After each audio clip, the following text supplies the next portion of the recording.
इसलिए जो कोमल है, हृदय से जो कोमल है, वो ठाकुर जी को बहुत प्रिय लगता है। मैं तो सच में एक बात मुझे बहुत अच्छी लगती है, हमें हृदय से कोमल ही होना चाहिए, कठोर नहीं। कठोरता हमारे ठाकुर जी को बिल्कुल प्रिय नहीं।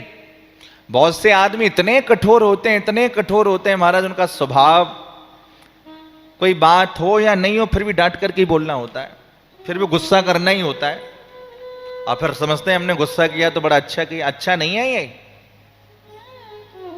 सच्ची बात तो ये है कि जो आदमी गुस्सा करता भी है उसका खुद का ही नुकसान है।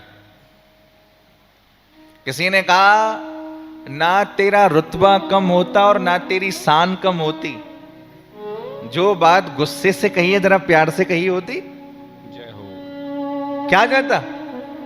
पर आदमी सोचता है नहीं, अकड़ के मारे गर्वेण तुंगस्र, ऊंट की तरह गर्दन कर लेता है, झुकता ही नहीं।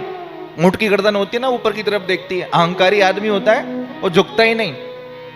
होता क्या है, जो झुकता नहीं, सामने ब्रेक आएगा, ब्रेकर आएगा तो ठोकर लगेगी, ठोकर लगेगी तो सीधे गिरेंगे, और गिरेंगे तो फिर पूरी बत्ती सी बाहर। इसलिए देखो, एक शब्द है अकड़। अकड़ शब्द में कोई मात्रा नहीं है। अकड़ शब्द आप देखेंगे तो कोई मात्रा नहीं है, पर ये अलग अलग मात्रा में सब में होता है। अकड़ अलग अलग मात्रा में सब में होता है। इसलिए भैया विनम्रता इंसान का भूषण होती है। अरे जरा प्रेम से आप विनम्रता के साथ में जीवन जी करके तो देखो, आप क्या कहना चाहते हैं और आपकी बात कितना महत्वपूर्ण रखती है। विचार, ताकत आवाज में नहीं विचार में रखनी चाहिए। फसल बाढ़ में कभी नहीं होती, बारिश में ही होती है। बाढ़ तो फसल को बिगाड़ देती है, उसी प्रकार ताकत विचारों के अंदर होनी चाहिए, आवाज में नहीं। आजकल हमारे घर में कोई नौकर कर इधर उधर कर देना तो कितना बरस पड़ते हैं उसके ऊपर।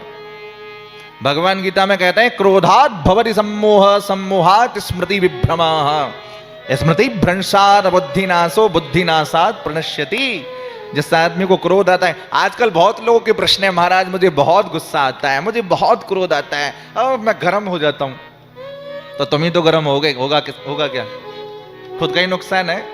जिस आदमी को गुस्सा आता है उसका खुद का ही नुकसान है, वो खुद ही अंदर जलता है। इसलिए हमेशा कोमल होना चाहिए। जो कोमल है ठाकुर जी उसे स्वीकार करते हैं।